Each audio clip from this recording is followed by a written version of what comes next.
Alam mo ba na kapag binayaran mo agad yung sa GCash loan, pwede kang makakuha ng cashback. Pag-usapan natin. By the way, kung first time mo sa channel natin, gusto mo pa ng mga online tutorial videos katulad nito, please click the subscribe button. Napakadali na lang mag-apply ng loan sa GCash at meron kaming ginawang hiwalay na tutorial video kung paano nga ba gawin yan. At sa pag-loan, of course, sa mga susunod na buwan, kailangan itong bayaran. At sa pagbayad, may akibat na yan na interest. Ang maganda dyan, sakaling nagkaroon tayo ng extra cash at ginusto natin na bayaran agad sa GCash, pwede tayo makakuha ng cashback para sa interest na yon.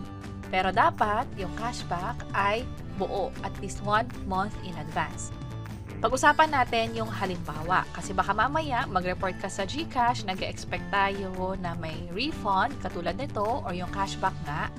Yun pala, wala nakakarating kasi hindi tayo eligible umpisa pa lang. So, explain natin yung mga hindi eligible. Halimbawa, ang due date mo ay every 8th of the month. Nag-loan nga pala ng June 8. So, of course, the following month, pwede na tayong magbayad sa GCash. Ito yung halimbawa niyan. So, hanggang November tatagal yung pagbayad dito. Ang interest na nakapatong dyan ay nandito rin yung detalye na sa 300 plus. At ito rin yung ina-expect natin na pwedeng maging cashback sa atin. Depende kung anong buwan tayo nagbayad. So, ulitin ko lang, June 8 nag-loan, and then, nagbayad ng July 10. Ang due date niya for the month ay July 8. Ang mangyayari ay hindi magkakaroon ng cashback for August cycle. Kasi nag-start na yung August cycle bago pa siya nagbayad. Again, ang August cycle na mag-i-start doon sa due date niya mismo. Pero yung mga natitira naman, yung September hanggang November, magkakaroon iyon ng cashback. 3 months cashback. Yung isang halimbawa, yung mas matagal o mas maraming cashback is kung 1 month advance payment. Nakabuo siya ng isang buwan, which is kasama yung August na cycle. That's why, August to November, magkakaroon ng cashback na magpapakita nga sa transaction history na katulad nito.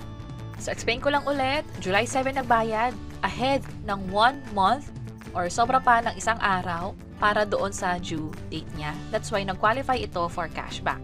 Paano naman kung same month nagbayad, August 5, pero wala pang due date? Pag ganyan, makakonsider na walang cashback. So, ito yung sinasabi ko na wag na mag-report kasi hindi pala siya entitled. Ang nangyari ay walang na-consider na fully unused months left. Walang cashback na i-apply kasi same month nagbayad para doon sa kinoconsider na due date. So, yun yung mga halimbawa dito sa GCash. Baka kasi mamaya isipin natin, nagbayad naman ako before the month or before the day, yun pala same month. Kapag ganyan, walang entitlement for cashback na katulad nito. So, it's either bayaran mo na lang siya monthly, hintayin mo na lang na matapos, or para mawala na rin siya sa list mo, at baka mamaya pwede pang ma-replenish agad yung loan limits at makapaghiram ulit just in case na may emergency, pwede mo na rin bayaran in advance. May cashback man o wala, pero hopefully pasok pa rin before the due date para hindi na rin tayo makapagbayad ng may interest. And that's it. Sana nakatulong tong video na to. Kung oo, pakiclick ang like button at para sa iba't ibang mga tutorial videos, pwede nyong i-check it na nasa baba. Sana makatulong. See you sa next videos. Bye-bye!